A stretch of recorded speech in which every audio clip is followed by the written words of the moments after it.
Step into the world of power, loyalty, and luck. I'm gonna make him an offer he can't refuse. With family, cannolis, and spins mean everything. Now, you wanna get mixed up in the family business. Introducing The Godfather at ChumbaCasino.com. Test your luck in the shadowy world of The Godfather slot. Someday, I will call upon you to do a service for me. Play The Godfather now at ChumbaCasino.com. Welcome to the family. VGW Group. No purchase necessary. Void where prohibited by law. See terms and conditions. 18+. What's going on, ladies and gentlemen, and welcome back to the Motor Minds podcast. Sorry it's been a little while.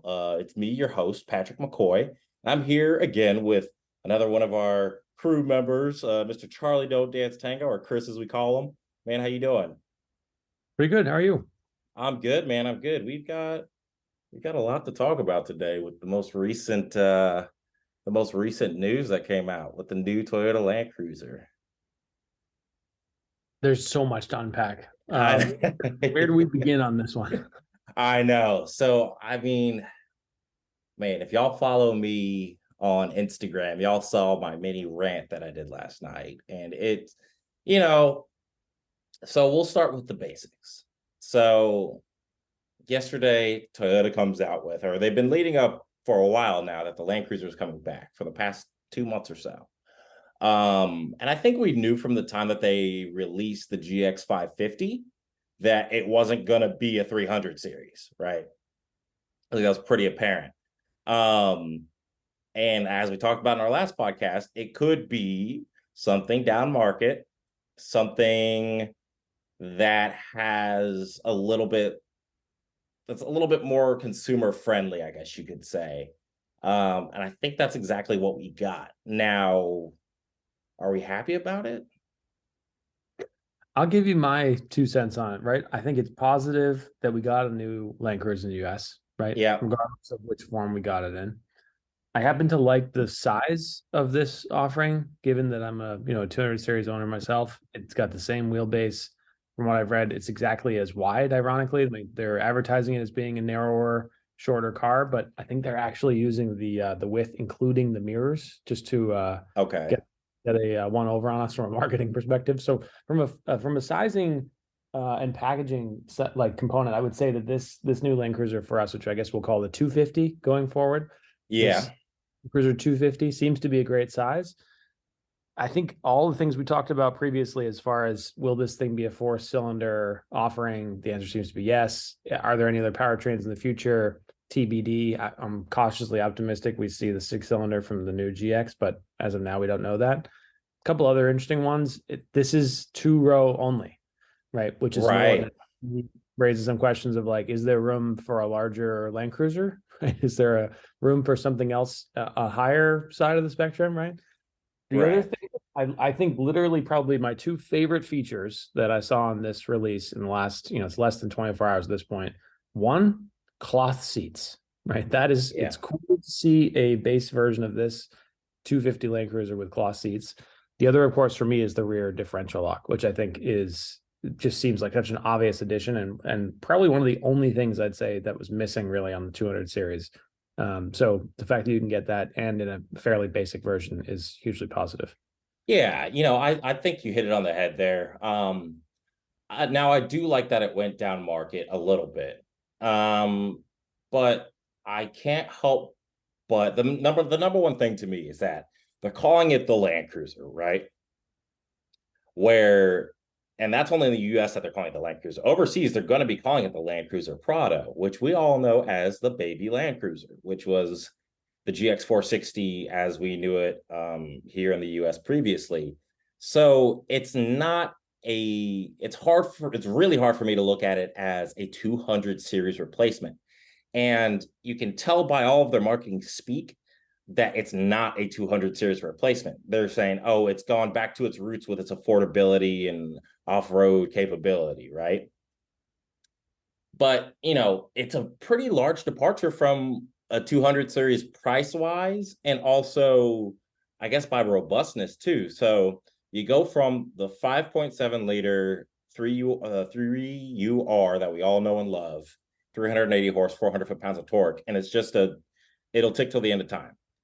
And now we're moving from that to a 2.4 liter 4-cylinder hybrid. So that's the number one thing that jumped out at me, is was like, man, that is not.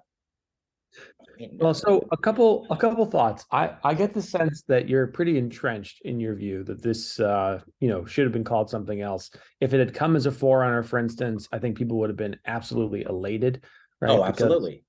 Because the fifth gen that they'd be replacing with that, I have heard others describe it as a phenomenal rental car. It's very durable. From a plastics perspective, the ride quality is not fantastic, but it's a proven platform again that works well. It's obviously it's not a Land Cruiser, but this new 250 is, again, I think it would be if you were branding it as a replacement for that, people would be thrilled.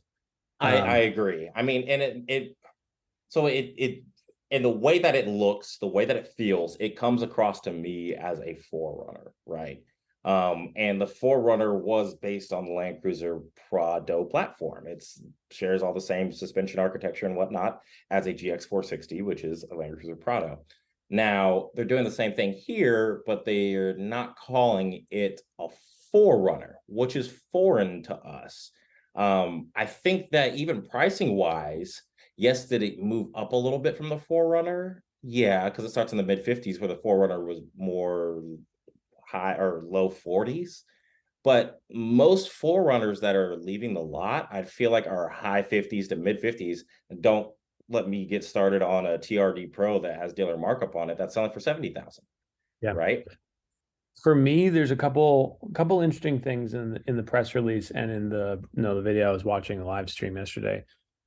You probably have seen the commentary around, at some point you can do a freeze frame in that video release and see that there are a couple vehicle silhouettes behind these cars that they're launching, right? So you got a 1958 trim and a Land Cruiser trim of this 250.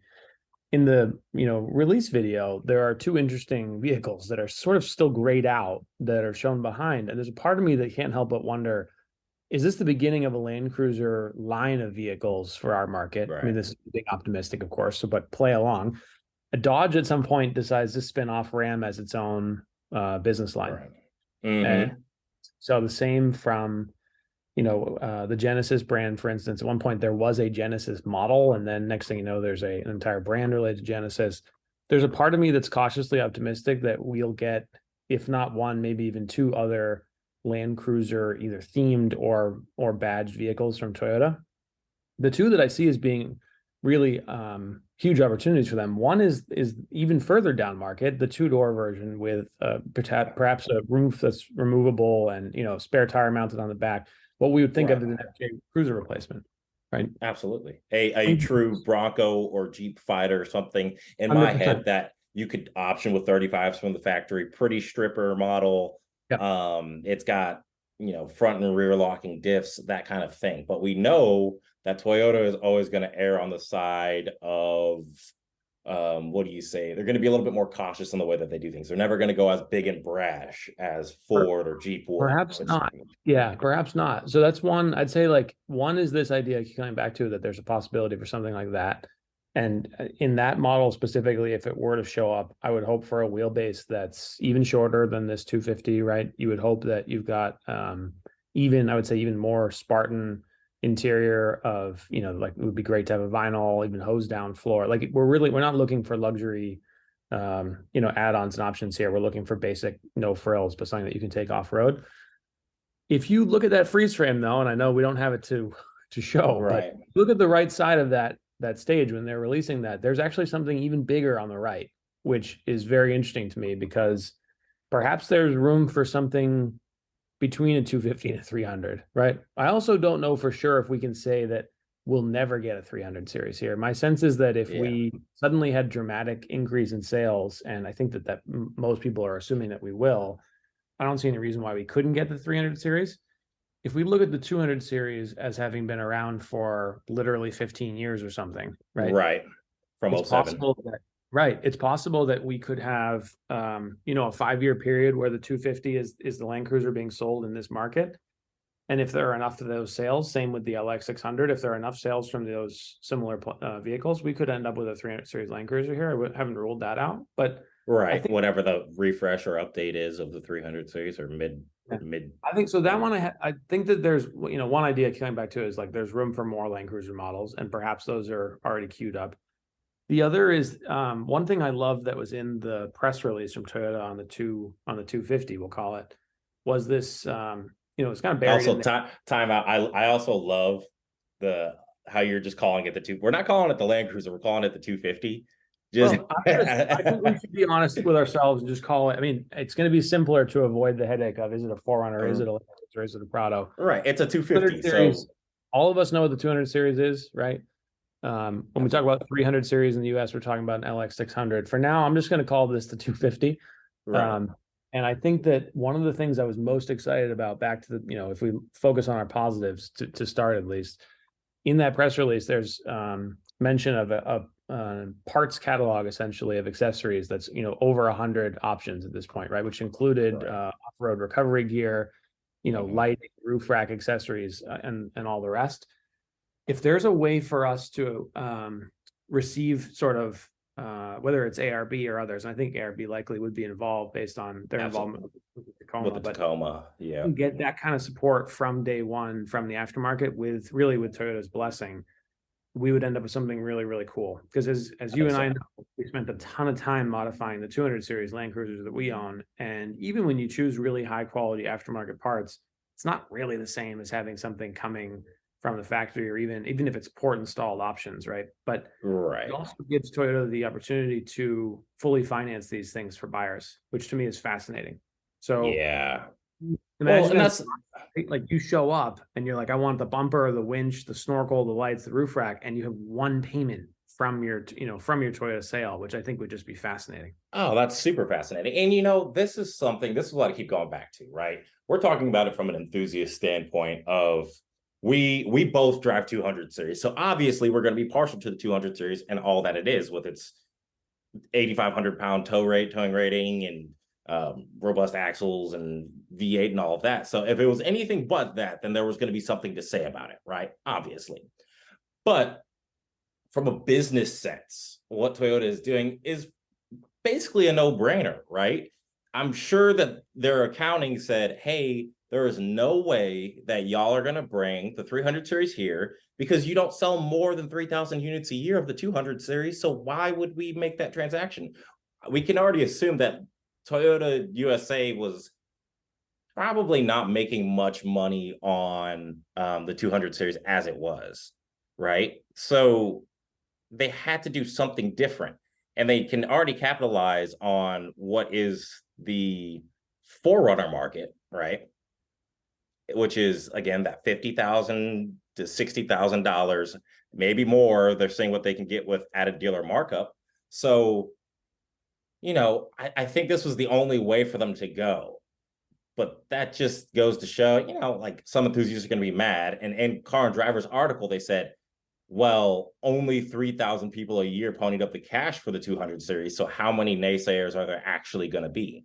And again, we're in that crowd of the people who ponied up for the 200 series. But, it does leave something to be a little bit to scoff at, just because. So I did a little bit of math last night.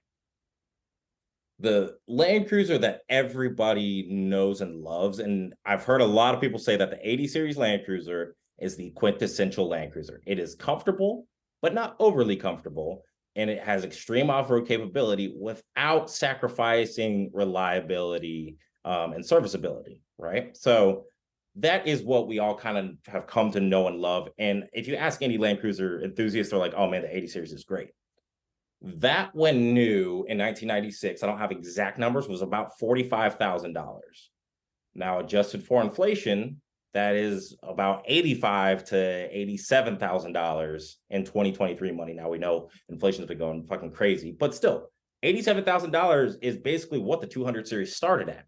Yep. So you've built a market for the Land Cruiser, albeit a small one, a really cultish and niche market in the United States that's based around this hyper premium, no holds bar Land Cruiser that is the reliable, powerful off-road option, right? I don't think you can talk to anybody who's in the off-road community and they don't love a Land Cruiser because of how robust and how nice they are. And I just can't help but feel like you're kind of taking away from that in the US market. Again, there's other Land Cruisers, there's the 70 series and the 300 series and all that overseas. But here in the States, I can't help but feel like you're devaluing the Land Cruiser name a bit by saying, okay, now we're going from an $80,000 to $90,000 vehicle to a $50,000 vehicle with the same nameplate. Yep. You would never see Porsche take the 911 and suddenly make it lesser than a Cayman or something like that. Well, I'm totally in agreement. I think there's a couple other ways to look at that. One is, what would it cost to move from this? So, we're hearing pricing, for instance, that this 250 will start in the mid 50s MSRP, right? And right. Up to higher spec trims. I fully expect that you should be able to spend, if you really try, close to 70,000 probably, or potentially even more, right, with some accessories on this new Land Cruiser 250, right? If that's the case, the question, and I think I joked with you about this already, what would it cost to add a 5.7 liter V8, increase the towing capacity by 2,000 pounds, add super soft leather and all the rest? Probably 15,000, right? Right. Yeah. That gets you right back to 85,000 all over again. Yeah, that's the truth. It's an interesting, to some extent, and I do think it's worth pointing out that many of the enthusiasts and people in the off-road community are always saying, hey, make this car more accessible, make it more affordable. Toyota has done that, right? There's no doubt about it. But the irony, of course, is, where the compromise comes. For me, if the biggest way to save, in manufacturing expense and all the rest is having put a 4-cylinder engine in, that's what we have to live with. I don't think we can possibly ask them to cut too many more corners with that. It sounds like the addition of a rear diff lock, the fact that you can get, 33-inch tires from the factory, there's a lot of those things that are super positive for that off-road community. But to echo a point that you and I had already touched on at some point, probably in an offline conversation, right? The Land Cruiser was something of the halo car for the Toyota range. It was a lot, for the Volkswagen nerds and us, right there. There was a Phaeton for a while in the US that obviously they didn't sell a ton of those, but it was aspirational. It was something that a Passat or a Golf owner or whatever else might say, next time I'm in the showroom, look at that beautiful thing that Volkswagen has designed. Same with on the Porsche side, as you said, the 911 may not be something that they sell a ton of, but I bet there are Cayenne purchases or even Panamera purchases that are influenced by this idea of, perhaps I'm not in the stage of my life where I can have a 2-door sports car, but it's an inspiration, right? And I think the Land Cruiser was exactly that. I'm willing to bet there are people that ended up purchasing an FJ Cruiser or a 4Runner or a Sequoia who were saying to themselves, for where I am in my life right now, this is the car that makes sense. But one day I would love a Land Cruiser, right? Oh, absolutely. And I'm sure you've had the same people who come up to you in a 4Runner or a GX and they're like, dude, that Land Cruiser, there's just nothing like it, man. And it feels like you hit it on the head. It feels like you're kind of losing that, Yeah. Now, I think one of the things too, and again, it's Toyota, so they are going to be as reliable as reliability gets, right? And reliability, another thought that I was having is, okay, so now you have a much more complex system, right? It's a turbo 4-cylinder hybrid, right? Whereas ours is just a V8. That is all it is, right? And so from a longevity sake, we go back to this age-old 25-year build quality. Is that something that they're still doing with this? And the longevity of batteries, I know Toyota's been in the battery game with the Prius since the late 90s. So obviously they know what they're doing. But I think it's a valid question. Yeah. Yeah. I think it's a valid question. I got a similar concern. In that press release, you got a call out for I think a pretty generous warranty on battery and hybrid components. It looks like it was 10 years, 150,000 miles, which is positive. It's also that transfers to a second or even third owner, right? Which is, some of those new cars, as you probably know, have some clever wording in their warranty, right? That it only applies to the original purchase. Right. I think that, to your point, like Toyota has been developing and selling a fairly high volume of Priuses and other hybrids for quite a while. If there were any brand that I would feel confident in having figured this out, it's Toyota. But to your point, It is different. I think to some extent we probably will watch this podcast back, the two of us, in a couple of years, and be like, look at these dinosaurs, right? Who were clinging to their gasoline V8s, right? But Right. there's something to be said about being able to fix something in a field with hand tools. And a couple people were quick to message me in the last 24 hours saying, if this hybrid thing doesn't work, how am I supposed to fix that myself, right? What am I expected to be an electrical engineer now? This sounds complicated, right? No, we've seen Lee and Cruiser Kurt tear apart a Land Cruiser in the middle of effing nowhere and get it back on the road. Now, if a battery takes a shit, then it's a little bit different. That's a different problem to have. But I do love to see Toyota kind of backing up their claims and saying the 150,000-mile warranty for battery and whatnot. That's great. It's just, again, we're the small core group of enthusiasts for Land Cruisers that are asking all these questions. Yeah. And the thing that also comes to mind as well with this is, well, first I'll ask this question. What do you think of the styling? It's tough. I think you may have referenced the same article. I think it was a Car and Driver one that just had a side-by-side of the 200 series in heritage form compared to this 250. I'm obviously biased. I'm not going to pretend that I'm not. Right. Either 200 series is the better looking car. It's a simpler design. The other thing that's probably, it really depends on who you're selling to and what they're hoping to accomplish. But for me, there's something really, really great about, I'll say, the subtlety of the 200 series. The same was true of the 100 series. These were things that just blended in. Right. Mistaken for lower offerings or more I don't know, there's a degree of kind of anonymity that you're getting the stuff done, but you're not drawing a ton of attention to yourself. To some extent, I think this new 250 is almost the exact opposite, that they've tried everything they can to make it stand out. Scouty, but yeah, it stands out. The design it's interesting. I don't dislike it. It reminds me a lot of the new Discovery, for instance, or new Bronco. But it doesn't strike me as being the same sort of, there's almost like a level of modesty that existed with the 100 and 200 series, where it was quietly movable, but not going out of its way to broadcast it. Exactly. And I think that's a big thing too, is I hadn't even thought about it that way because the 200 series, for somebody who doesn't, the amount of times that my 200 has been called a Forerunner or a Sequoia is more than I can count. I've gotten Highlander even. Yeah. I mean, exactly. So it's I kind of like that, because they don't know what it is. Unless then you know, right?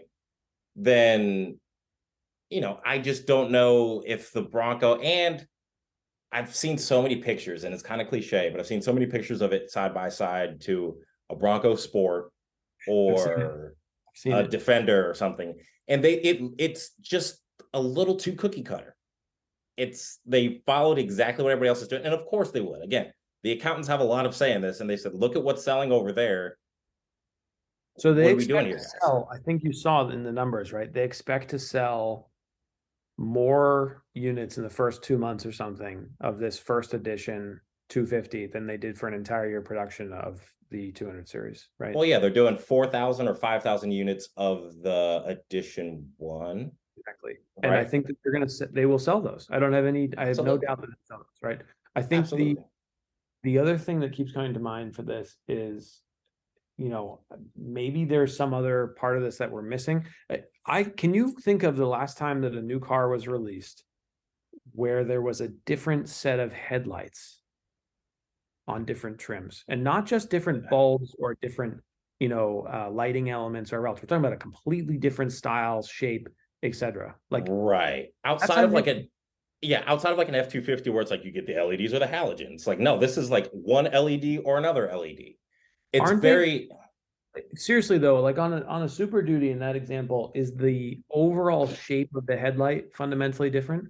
No, it's still just a giant rectangle slapped on the front. I can't think of a time, honestly, and it just feels so strange to have differentiated different trim levels with completely different lighting elements, right? And it's back to the pick an Audi S6 or something from the from 15 years ago. Like I remember like there were beginning of running lights. You had a strip of LEDs that were outside the headlight, and you had so like there were things that people were innovating on for headlights. I can't recall a time though in the last however many years that you got a new vehicle being released. The different trims have completely different shape and style lighting units.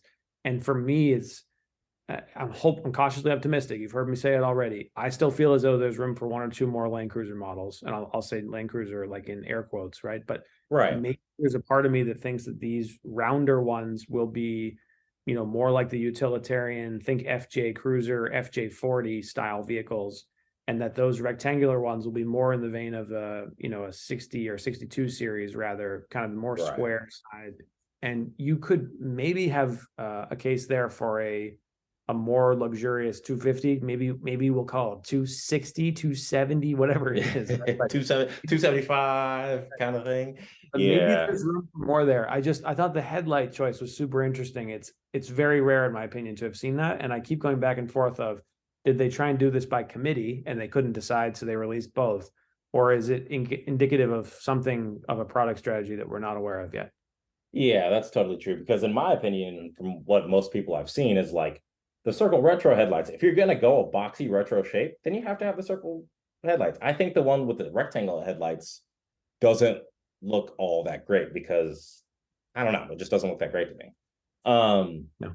But it's funny you say that. I totally agree with you that it could be indicative of more coming, but it also goes to show, because now there's a huge, that's another thing, the difference between a 200 and a 250. 250, it sounds like you're going to have 3 or 4 different trim levels. 200, you walked in and you got what you got, right? Yeah. I mean, you could pick the Heritage or the, well, did they Even offer by a the non? end, yeah, so you could still have ordered, I think, a non-heritage, and they offered the heritage with a third row at some point. But I think the third row is probably another component to me that feels like, are they really going to not address that? Right. So Right. I get that Well, in the beginning, you want to launch a new car, you want to reduce the number of possible variations, you want to offer it with, that very first edition that we talked about having, a well-loaded configuration. Maybe in the future we expect a 3-row version, and maybe the 3-row version that we get ends up being a 300 series or whatever else, right? But it just right. feels odd to me that there's not going to be a third row, even if it's a tiny third row. Well, from what I was reading before this, the third row isn't there, and the Oh, 250, we could talk about the hybrid, yeah, because yeah, that's because part. the hybrid is underneath that loading floor, and so it put the third row passengers up too high. Yeah. And you look at the GX 550, because that does offer a third row, and it doesn't have the hybrid option yet. So I keep coming back to this of, I'm cautiously optimistic that there's a V6 version of this coming with the same engine as the GX. And perhaps that's the one. If I have to be stuck with a more luxurious version, so be it. But if that's got my third row, and more importantly for me, really, it's the larger engine in Right. a 250, that could be interesting. I just think for me right now, to your point on the styling, whatever else, if I have to choose, I'm more interested in the GX 550 at this point. And I think Yeah. the Land Cruiser that we got, that you take offense to the name, of course, it's not for me as of now. Yeah, I totally agree. I think I do genuinely believe that the 550, the GX 550 is the one to have right now. It looks better. I think the styling, I think they nailed the styling on the GX 550, because it's not really trying to be anything else. And it still has that premium look to it. Again, you can get the third row. It's got the bigger motor. It's going to draw a premium. I think it's going to be in the 80s, which is, again, in line with what a 200 series was. Now, I want to go back to the dimensions a little bit. We talked about in the previous podcast that the footprint of the GX 550 was fundamentally the same as the 200 series. I've now watched a couple of walkarounds from people, so Larry Chen being one of them, who has a 200 series. His is an LX 570.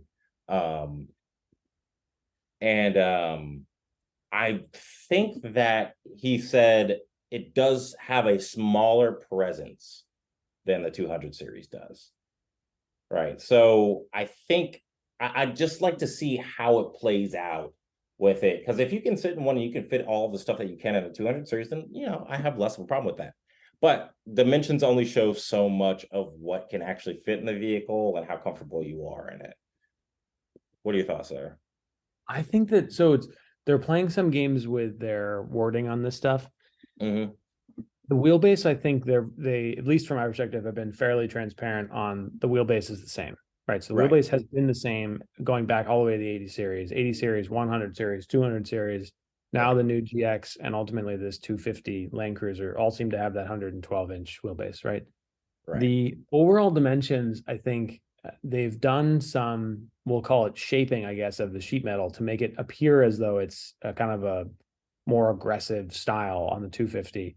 But the dimensions, again, from what I've read, it's 78 inches across. And the only thing that's different, I think, is the width of the mirrors, which if you look at the, I mean, you having spent plenty of time in a 200 series, the mirrors are decent size, right? I think there's a Right. chance that this new one has, slightly smaller ones, and that's likely what's contributing to the overall width being narrower.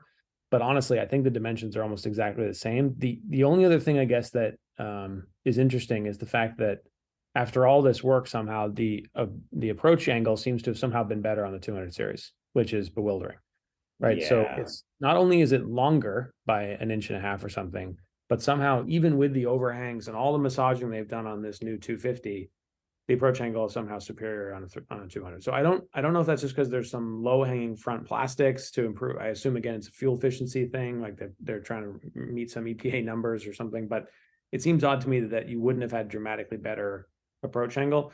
The ground clearance is also slightly higher from what I've read on the 200, right? Which is another Yeah. surprise. You would think with the ability to fit larger tires from the factory, we're talking, I mean, that's a key component of the clearance and all the rest. You would have expected if they're fitting larger tires that they would have ended up with more clearance, but apparently not, right? I mean, it's again, we're talking tenths of an inch, but I'm just surprised that it's not better. The other thing Yeah. that was a friend was quick to point out was, there's a shot from the under chassis or the underside really of this new 250, and the spare tire doesn't actually look like there's a ton of room for an oversized one, right? So Right. when we are talking about like, wow, like, we've moved up, for instance, I'm only on 33s on mine. I think you're up to what, 34 or 35 on yours. 35s. Yeah. Still fit those underneath. That's fantastic, right? That allows Mhm. for, a higher degree of customization.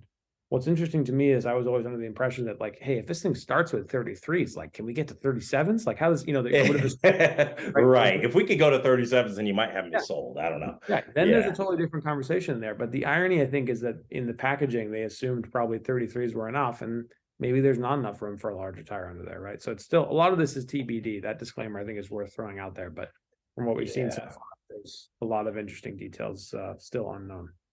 I totally agree. I totally agree. I'll be curious to see the driving impressions and of course the side by side. Somebody's going to get one and do a side by side and off road comparison and whatnot to a 200 series and a 100 series, all of that kind of stuff. I have no doubt that is going to be a very capable off roader. I think it just leaves a lot of questions to be had.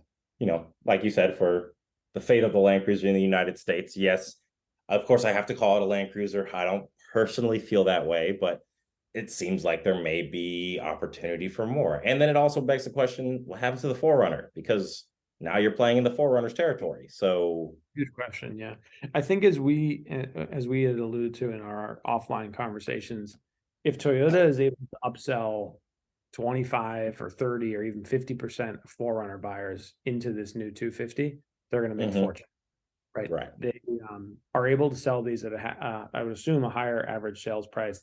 The other thing is that the Forerunner, worth remembering, the Forerunner is not a product that is sold anywhere near as universally as the Land Cruiser is, right? No, not at all. So if they spend the time on developing both the 300 and the 250, Land Cruiser and Prado, right, for the universal market, I would assume they're able to, in the long run, have a much better margin on those. Now, it's clear that the Forerunner has received exactly zero R&D support in the last 10 years, right? So that's a great way for them to have more profit. But if they can start upselling Forerunner buyers into Land Cruisers, you think that benefits them? I think it's possible, though, that in the long run, the Forerunner might be this thing that we've talked about, moving down market, potentially being closer to FJ size. Maybe we're focusing more and more on, simple use cases rather than, luxury trims and all the rest. But I'll be curious to see for sure what happens with that. Oh, I am too. I think, like you said, Forerunner's never been sold overseas. It used to be sold as the Hilux Surf, way back in the day. But since I think '04 or so, it's just been the forerunner for the States and nothing more, nothing less. So, maybe this does take the place. Maybe another one of those in the silhouettes was the forerunner. It could be. They could go down, not down market, but they could make a true Jeep Bronco competitor, put it on 35s, like we said, remove the top, whatever it may be. Yeah. But a lot of things to be left for the imagination there, and I'm curious to see what they do. But I guess the next steps is that we just got to wait and see what happens. I'm most eager, I would say, to learn more about the aftermarket support and also this original catalog of Toyota approved accessories. If there really are, like, I'm in my mind, I'm thinking, like, could you imagine if you could get a winch and a front bumper and a snorkel and lights and a rack, and maybe even, for me, there seems to be no limit on how far Toyota could go with this. If they partner with someone like ARB, the catalog already exists. Oh, it already does. They've already been on R&D since before they announced the car. So you have somebody else doing your work for you. Well, and really it's if you zoom out, it's no different than the relationship that someone like AEV has with the ability to sell on factory cars on the showroom floor with a warranty, et cetera. I think if anything, this really is, it's Toyota responding to the desires of their enthusiasts and giving us a cheaper Land Cruiser with some of the things people have been asking for. If you had said a couple of years ago, we're going to lose the 200 series, specifically the Heritage, and we're going to get a replacement with a 4-cylinder and cloth seats, I would have been like, you're out of your mind. Right. Now, here we are a couple of years later. It seems that that's just been announced yesterday. Yeah, that's just what happened. And I think that there's a chance that not only will this be the catalyst for like sort of reviving the Land Cruiser nameplate in the US, ironically, right? It's down market for sure. Right. But if we suddenly start having a huge influx of new Land Cruiser purchases, that could be really positive. Maybe that's how we end up with our 300 series in the long run. And from the looks of it right now, looks like our 200 series prices will be holding pretty steady. I think it's not going up. Yeah, I think that's right. Exactly. But I don't know. Either way, it's great to connect again. We'll have to keep a close eye on the news and see what Toyota releases next. I totally agree. I always appreciate your time, man. And what y'all see is only about a quarter of what me and Chris actually talk about offline with the random texts back and forth. And Lord knows that we were going at it last night. So, but yeah, man, looking forward to seeing what progresses here in the coming future with the Land Cruiser, 4Runner, everything at Toyota. But I promise next time, guys, we'll get back to some mental health stuff, but there's been a lot going on with Toyotas, and I like Toyotas. So, Chris, I appreciate your time, man, and we'll do this again soon. Thanks, everybody.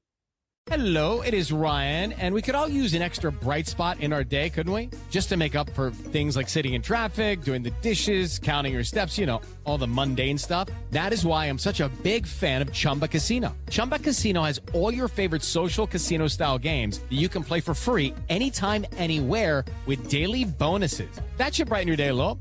Actually, a lot. So sign up now at ChumbaCasino.com. That's ChumbaCasino.com. No purchase necessary. VGW Group. Void where prohibited by law. See terms and conditions. 18+.